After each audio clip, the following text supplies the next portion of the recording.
Je suis Clotilde Dussoulier, vous écoutez Change ma vie et ceci est la rediffusion d'un de vos épisodes préférés, l'autorisation de changer. Dans l'épisode de cette semaine, je voudrais évoquer avec vous un phénomène qui peut être un frein significatif dans votre propre évolution sans que vous en ayez tout à fait conscience.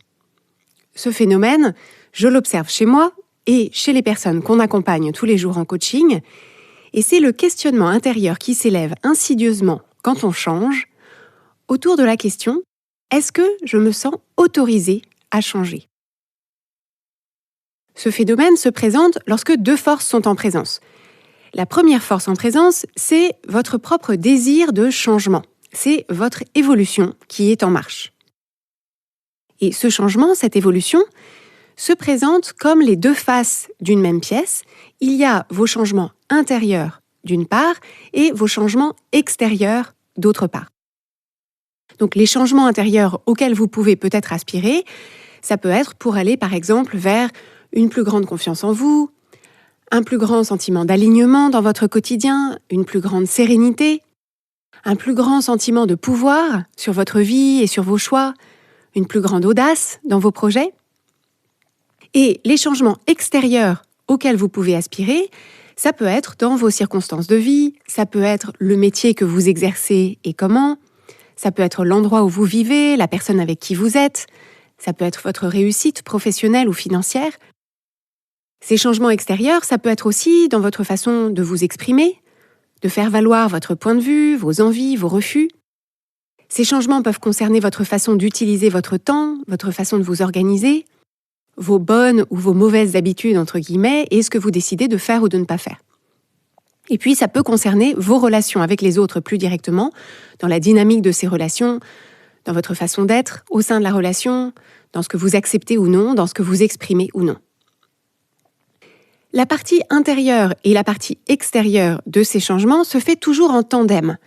C'est parce qu'on change à l'intérieur, dans notre façon de penser, dans notre regard sur nous-mêmes, dans les émotions qu'on ressent, que ça se traduit par des changements à l'extérieur, dans la personne qu'on donne à voir aux autres, dans ce qu'on dit et comment, dans ce qu'on fait et comment, dans ce qu'on accomplit et comment. Alors, en réalité, je parle d'un tandem, mais plus qu'un tandem, l'image, c'est plutôt une personne qui marche. Le premier pas correspond à des changements intérieurs sur lesquels on prend appui pour avancer l'autre pied, le pied des changements extérieurs. Et une fois que ce deuxième pied est posé, ça nous donne de l'élan et un appui pour aller plus loin dans nos changements intérieurs qui, à leur tour, nous permettent de faire un pas de plus dans les changements extérieurs et ainsi de suite, un pied après l'autre. Ce que je veux que vous gardiez bien en tête, c'est que ces changements, aussi bien intérieurs qu'extérieurs, sont perpétuellement en marche, justement. Que vous soyez dans une démarche active de changement ou non, vous êtes en train de changer. Vous êtes en train de changer parce que tout ce qui est vivant évolue perpétuellement et parce que chaque journée vous amène de nouvelles expériences que votre cerveau interprète et intègre. Donc tous les êtres humains sont en évolution tout le temps, mais la grande différence, c'est selon que vous êtes dans une démarche de changement active et choisie, qui vous permet de conduire cette démarche dans le sens qui vous convient, ou selon que vous êtes dans le mode par défaut du changement, comme la plupart des gens qui ne se posent pas de questions particulières, et qui évoluent en pilotage automatique, selon leur programmation sociale et l'influence de leur entourage. Mais si vous écoutez Change ma vie, je fais le pari que vous appartenez plutôt à la première catégorie, celle des personnes qui ont envie de se poser ces questions-là, qui aspirent à changer dans le sens qu'elles choisissent, dans la direction qui leur convient le mieux, et qui ont envie d'être résolument dans la cabine de pilotage de ces changements. En m'écoutant, je vous propose de faire un petit inventaire intérieur des changements auxquels vous aspirez aujourd'hui dans votre propre vie. De quelle façon est-ce que vous aimeriez changer, évoluer, à l'intérieur, dans votre façon de voir la vie, dans votre façon de vous parler, dans votre façon de vous sentir au quotidien? Donc, prenez un moment, maintenant ou plus tard aujourd'hui, pour y réfléchir et le noter. Et si on s'intéresse maintenant à l'autre moitié de cette même orange, dans ce qui se voit de l'extérieur, de quelle façon est-ce que vous aimeriez que votre situation change dans vos circonstances de vie, votre emploi du temps, dans vos habitudes, dans la dynamique de vos relations? Si vous imaginez projeter votre vie sur un écran de cinéma, qu'est-ce que vous aimeriez voir de différent très concrètement dans le film qui correspond à la suite de votre vie, celle que vous avez envie de vivre? Là aussi, je ne peux que vous encourager à réserver du temps pour déployer cette réflexion et laisser votre esprit explorer ces changements extérieurs, explorer vos envies, explorer votre curiosité, ce qui vous plairait, ce que vous avez envie d'essayer, de tenter, de vivre. Cette capacité à rêver pour vous-même, à pousser les murs de vos aspirations et à sortir des contours bien délimités des rêves que votre entourage ou la société vous ont proposés, c'est une disposition d'esprit qui ne vient pas naturellement à tout le monde, mais ça se travaille.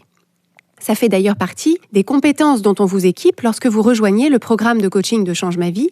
C'est toute cette démarche autour de la vision que vous allez développer pour vous-même, aussi riche et vivante que possible, et qui vous servira ensuite de cap dans votre quotidien et vos décisions. Donc on a cette première force en présence, c'est votre désir de changement, votre désir d'évolution, votre désir de vous approcher au plus près de la vie que vous voulez vivre et de la personne que vous voulez être en les vivant.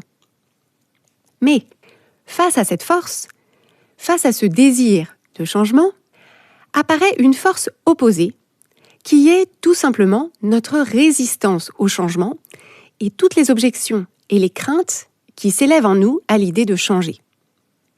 Cette résistance au changement est en chacun et chacune de nous, à des degrés divers, mais elle est toujours présente.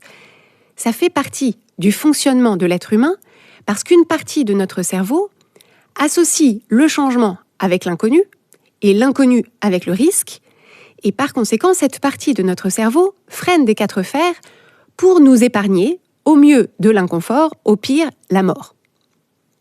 Alors, une fois qu'on a dit ça, ça ne veut pas dire que s'il y a résistance au changement, c'est la fin de l'histoire.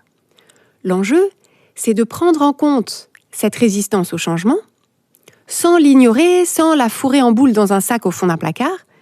Si les changements auxquels on aspire ont de la valeur pour nous, si on en a effectivement envie, alors une partie de notre travail, c'est d'accueillir cette résistance comme faisant partie intégrante du processus de changement et de déterminer ce dont on a besoin pour la dépasser.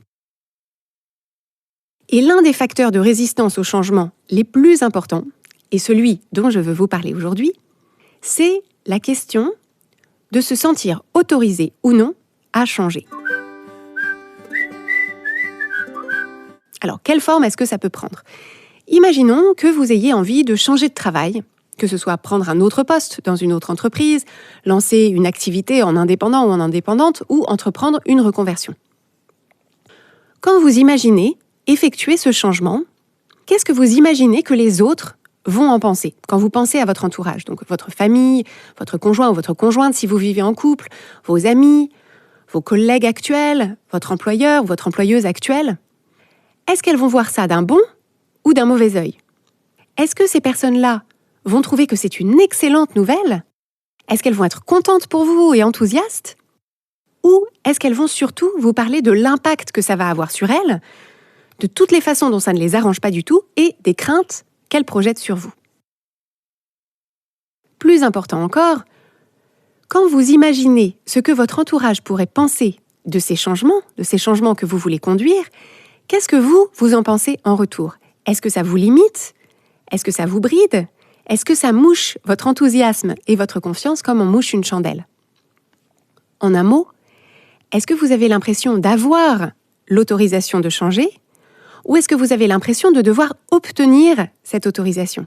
Est-ce que vous avez l'impression d'avoir besoin de leur approbation, de leur compréhension, de leur aval, de leur soutien? La distinction importante, c'est qu'il est tout à fait possible dans certains cas que vous ayez effectivement besoin pour matérialiser votre projet de changement d'obtenir une forme de contribution ou de soutien. Par exemple, peut-être que vous avez besoin de vous accorder avec votre partenaire de vie sur les implications financières ou organisationnelles de ce changement. Ou bien, si vous avez besoin d'une certaine somme pour financer votre projet, peut-être que vous aimeriez demander à un membre de votre famille de vous prêter cet argent. Dans tous ces cas, effectivement, la collaboration de ces autres personnes est importante et peut vous faciliter la vie, mais la collaboration est à distinguer de l'autorisation qu'elle pourrait vous donner ou non d'aspirer à ce changement, de l'initier et de le conduire. cette autorisation de changer, si vous vivez dans un pays démocratique et que vous êtes un ou une adulte majeure, personne ne peut vous la donner parce que vous l'avez déjà. Vous avez déjà l'autorisation de mener votre vie comme vous l'entendez, vous avez déjà l'autorisation de changer ce que vous voulez dans votre vie, vous avez déjà l'autorisation de changer tout court.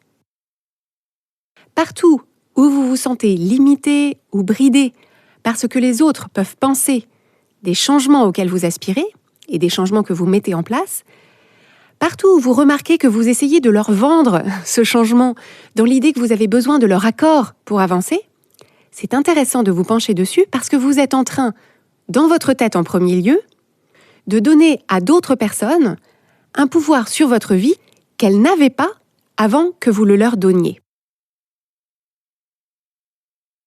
J'ai donné l'exemple du changement professionnel, mais le même phénomène se présente de la même façon pour d'autres envies de changement. Si vous voulez par exemple déménager, si vous décidez de quitter la personne avec qui vous êtes, si vous voulez mettre en place de nouvelles habitudes, imaginons par exemple vous coucher plus tôt ou arrêter de manger de la viande.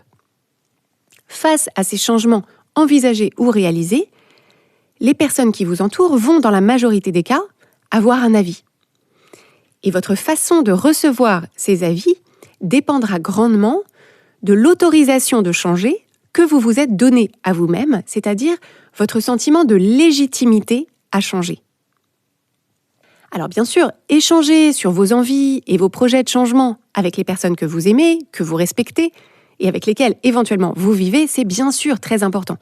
C'est important pour la qualité de ces relations, pour le lien de confiance, de considération mutuelle. Et aussi, si ces échanges sont constructifs et bienveillants, ça peut vous aider à vous questionner sur ces projets pour les affiner et en préciser les contours.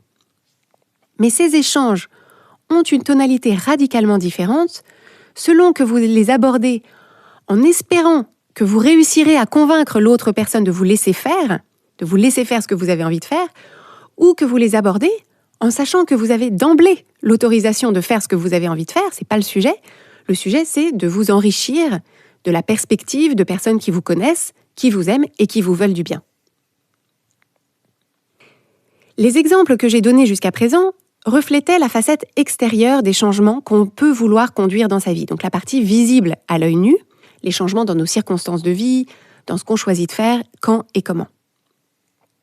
Mais comme je vous l'indiquais, ces changements extérieurs sont toujours liés à des changements intérieurs, dans la personne qu'on est à l'intérieur, dans le regard qu'on porte sur soi-même et dans notre identité. Et cette partie-là, qui est à l'intérieur de nous, nichée dans notre cœur et dans notre cerveau, cette relation intime avec nous-mêmes, cette façon dont on se parle, la force qu'on ressent, les talents qu'on se reconnaît, on pourrait se dire que ça ne regarde que nous. Mais en réalité, pour beaucoup d'entre nous, se pose la même question quand on évolue, à savoir, est-ce que je me sens l'autorisation de changer sur ces plans-là? Et je vous pose donc une question similaire à celle que je vous ai posée plus tôt dans l'épisode. Quand vous imaginez les changements intérieurs auxquels vous aspirez, dans la façon dont vous vous sentez, la façon dont vous vous voyez, dans la confiance et l'audace avec lesquelles vous évoluez au sein de votre propre vie, qu'est-ce que vous imaginez que votre entourage et les gens que vous côtoyez pourraient en penser? Si, par exemple, vous gagnez en confiance, si vous gagnez en audace, si vous honorez davantage vos besoins et vos envies, si vous êtes plus clair sur vos essentiels et que vous les mettez tout en haut de la liste, si vous êtes plus honnête, si vous vous forcez moins, si vous laissez briller vos talents, est-ce que vous imaginez que votre famille, votre conjoint ou votre conjointe si vous êtes en couple, vos amis, vos collègues, verraient ça d'un bon ou d'un mauvais œil? Est-ce que vous imaginez que ces personnes-là trouveraient que c'est formidable et inspirant?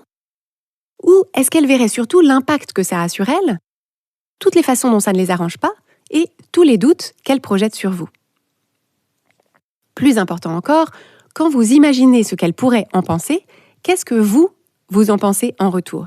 Est-ce que ça vous limite? Est-ce que ça vous fait peur? Est-ce que ça vous fait douter?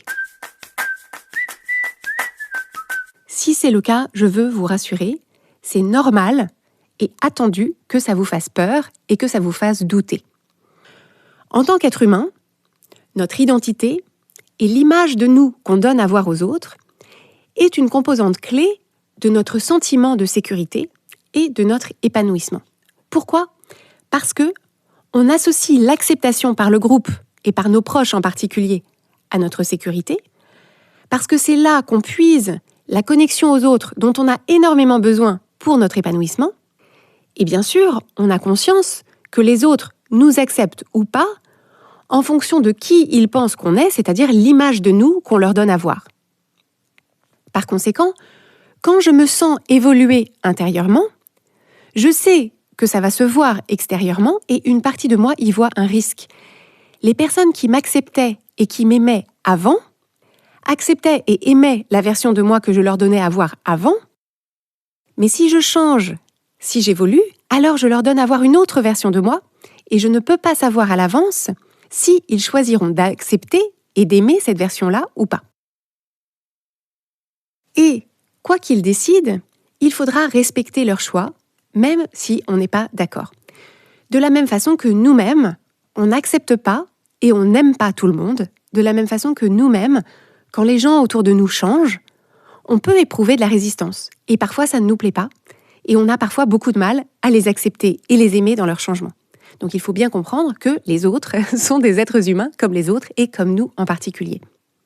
Néanmoins, cette idée que les autres puissent ne pas nous accepter ou ne pas nous aimer quand on change, ça nous est très inconfortable, voire c'est angoissant.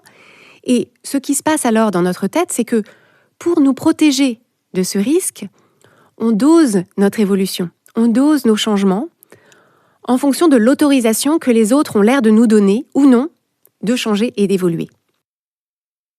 C'est comme si on imaginait qu'on avait une petite marge de manœuvre autour de notre identité actuelle, autour de la personne qu'on est aujourd'hui, une marge de manœuvre de 2 à 5% dans laquelle on est autorisé à changer sans que ça remette en cause l'acceptation et l'amour qu'on reçoit. Au-delà, on a l'impression que c'est franchir une limite, que c'est prendre un risque et on a peur d'y aller. Je vous propose de prendre un petit moment en m'écoutant pour évaluer ça. Est-ce que vous ressentez que vous avez une marge de manœuvre pour évoluer sans risquer vos relations les plus précieuses ? Ou est-ce que vous avez l'impression de n'avoir aucune marge de manœuvre ? Si cette marge de manœuvre existe, est-ce qu'elle vous paraît infinitésimale dans l'épaisseur du trait ? Ou est-ce que vous ressentez au contraire une grande latitude pour vous déployer pleinement, pour être vraiment qui vous êtes et pour devenir vraiment la personne que vous avez envie de devenir ?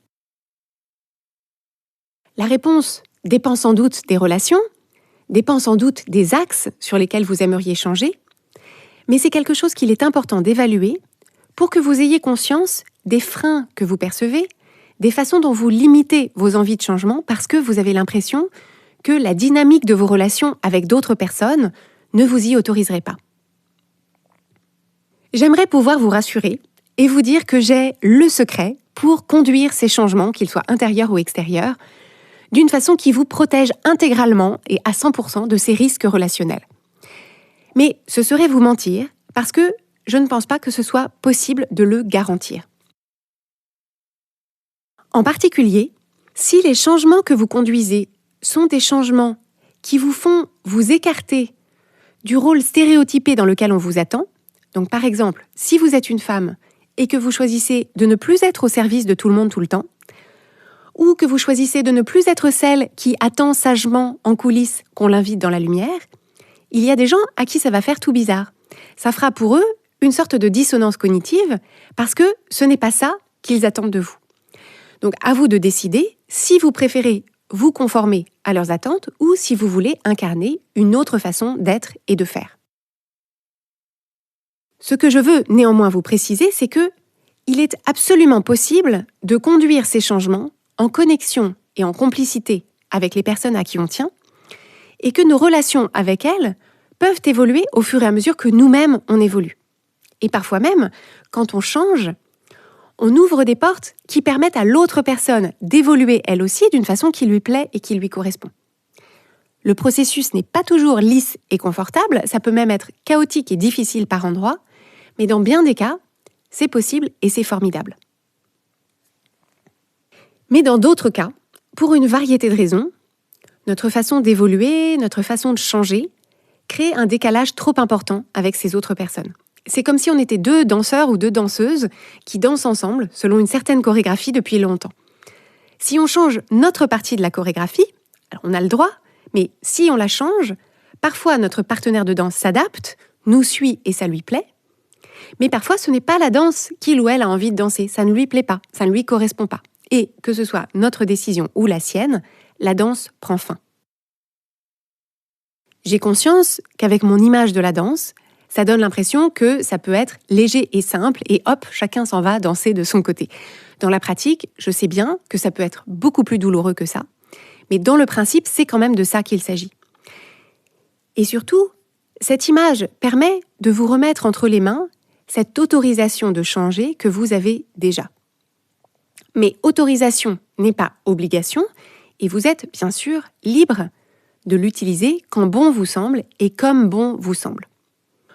Au bout du bout, c'est à vous de mettre dans la balance, d'une part, les changements auxquels vous aspirez et la valeur que ces changements ont pour vous, et d'autre part, les conséquences possibles de ces changements, tout particulièrement dans vos relations.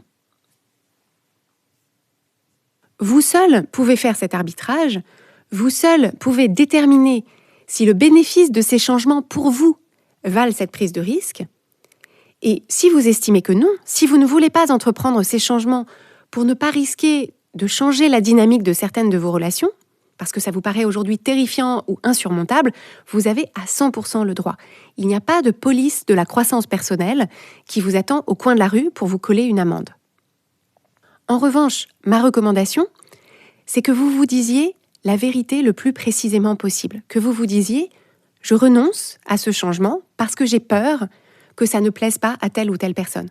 Si je change de telle ou telle façon, j'ai peur qu'il se passe telle ou telle chose. » Le fait de vous le dire clairement et honnêtement permettra de couper court aux autres excuses que vous vous donniez peut-être. Manque de temps, manque de ressources, manque d'argent, je ne sais pas comment m'y prendre. Et vous libérerez la partie de votre esprit qui est dans ce ping-pong constant entre « je veux changer » et « je ne peux pas changer ». Au moins, ce sera acté, ce sera clair, et vous pourrez y revenir quand vous serez prêt ou prête à désamorcer le vrai frein, qui est la crainte de ce qui pourrait se passer dans telle ou telle relation si vous changez. À l'inverse, si vous pensez que ces changements auxquels vous aspirez, changements intérieurs ou extérieurs, valent la peine de secouer le cocotier de certaines de vos relations, ce qui va être important, c'est de vous accompagner et de vous rassurer au fil des changements.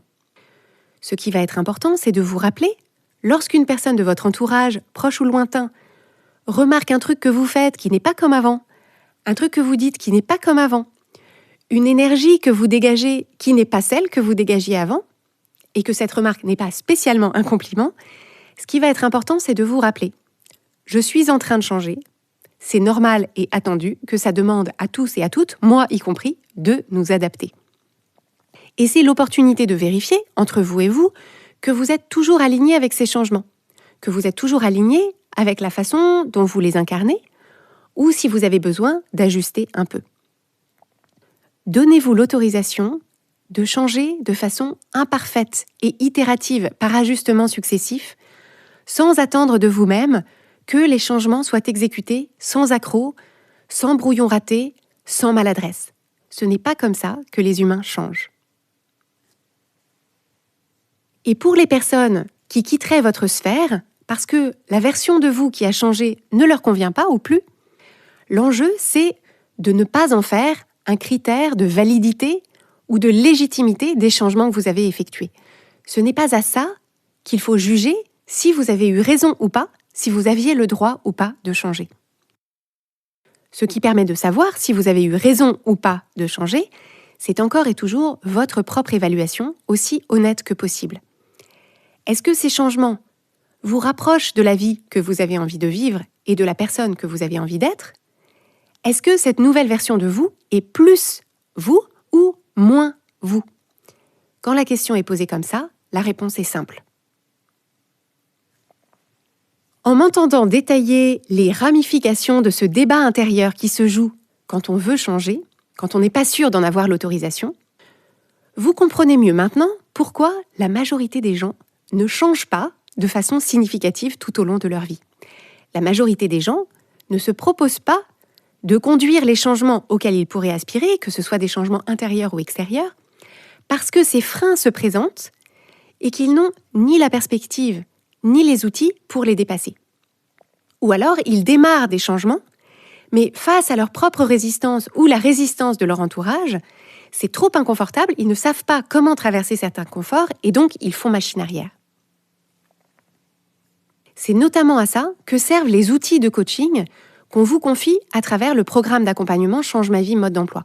Ce qu'on vous apporte à travers le coaching, c'est l'espace et les outils de réflexion pour d'abord identifier les changements auxquels vous aspirez et pourquoi, c'est-à-dire quels seront les bénéfices pour vous assurer que vous poursuivez les bons changements pour vous. Il n'y a rien de pire que de monter une échelle qui est adossée au mauvais mur.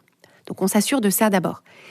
Et ensuite, grâce à nos techniques d'exploration et nos échanges de coaching, on vous aide à détecter les endroits de frottement, les endroits où vous ne vous sentez pas légitime à changer, les endroits où vous craignez le regard des autres sur cette version de vous pas encore tout à fait éclose, cette phase vulnérable dans laquelle les changements sont en cours mais rien n'est fini, et quand votre nouvelle conception de vous-même n'est pas encore complètement intégrée. C'est vraiment dans cette phase d'entre-deux que vous avez le plus besoin de clarté et de soutien, parce que c'est justement là, dans cette phase d'entre-deux, qu'il y a le plus de risques de faire machine arrière pour retourner dans l'avant qui n'était pas idéal mais qui était plus familier.